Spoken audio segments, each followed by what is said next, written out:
Bonjour, c'est Gilles sur boursicoté.com. Voici l'analyse technique du CAC 40 pour cette journée du mercredi 11 février 2015. Avec encore une fois une séance qui reste dans les mêmes zones que ce que nous avions déjà hier et les jours précédents. Avec donc une séance qui vient s'inclure ici totalement dans la zone de cotation d'hier. Donc on reste légèrement au-dessus de cette zone ici des 4678,8. Mais bon, c'est une séance sans relief, puisqu'après une ouverture en légère baisse, eh bien, le CAC 40 clôture à 4679,38, provoquant une perte de 0,35 sur cette séance, avec un peu plus de 16 points perdus par rapport au cours précédent. Donc c'est du bis repetita, on est exactement dans la même configuration que ce que nous avions hier, avec ici ce RSI qui navigue juste sous sa zone de surachat, le stochastique qui est toujours en zone de surachat. Le seul changement, c'est le MACD qui passe ici en zone négative, mais une évolution toujours baissière et des volumes inférieurs à la moyenne, dans un contexte assez peu volatile. Donc peu de changements par rapport à hier. Alors, un petit détail près, hier, je vous ai parlé d'une configuration ici avec ces deux moyennes mobiles. Vous avez été quelques-uns à me poser des questions là-dessus.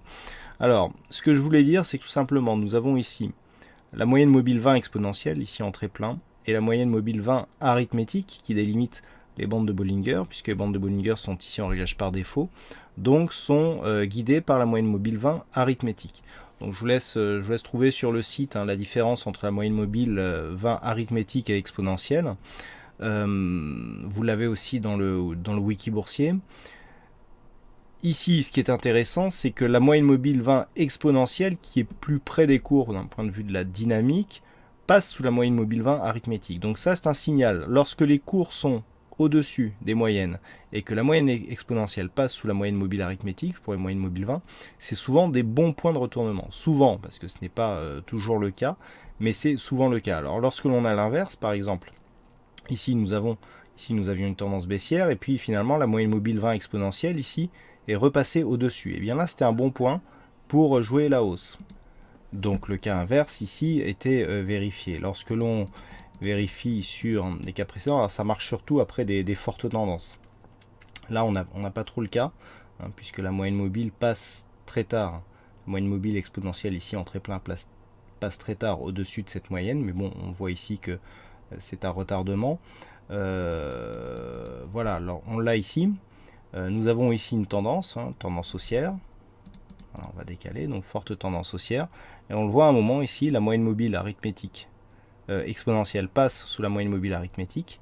Et sur cette zone ici, c'est un relativement bon point de short. Alors, c'est un setup qui marche assez souvent. Comme d'habitude, c'est pas une stratégie qui donne 100% de réussite. Mais c'est un bon signal. C'est un signal comme quoi eh bien, on est en fin de dynamique et que techniquement, il peut y avoir un retournement. Il peut, mais pour l'instant, nous n'avons aucun signe. Je rappelle que les signaux qui pourrait nous emmener à un retournement, et bien c'est tout simplement la rupture de cette zone ici, alors que j'avais effacé hier ces retracements de Fibonacci, la rupture de cette zone, le comblement du gap.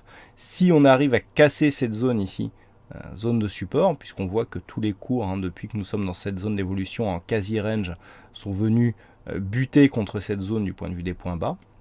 Si on arrive à casser cette zone, il y aura clairement un début de retournement de la tendance. Donc pour l'instant, on a un pré-signal ici, c'est un petit peu comme si nous avions une divergence, mais il faut qu'elle soit confirmée par un autre signal.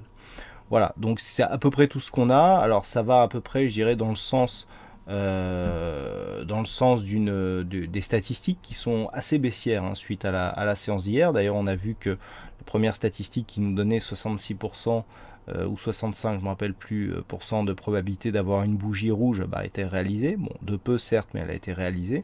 Après, sur 5 jours, on a quelques points, on a un peu plus de 80 points par rapport au niveau d'ouverture. Donc nous verrons bien si cette statistique se réalisera. Mais pour l'instant, en tout cas, on est sur des signaux techniques qui vont, vers une fragilisation.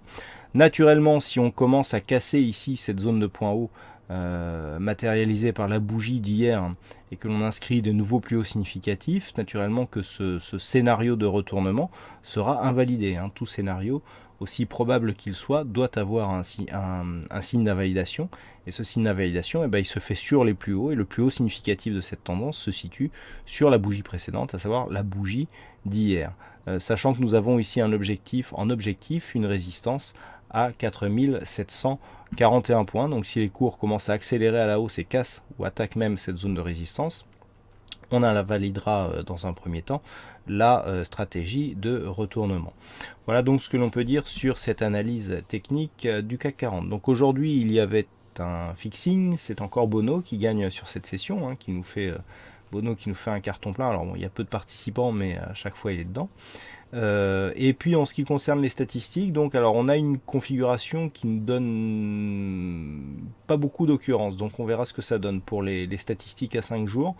Mais on reste sur une probabilité baissière. Alors on est toujours au-delà des 60% de probabilité baissière pour la prochaine séance. Et a priori, on devrait être dans les mêmes eaux pour les probabilités à 5 jours. Mais le calcul n'est pas encore terminé. Voilà donc ce que l'on peut dire sur cette analyse technique du CAC 40. Donc je vous souhaite à toutes et à tous une bonne soirée, bonne chance dans vos prochains trades et on se retrouve dès demain pour d'autres analyses techniques sur le site boursicoté.com. Bonne soirée à tous.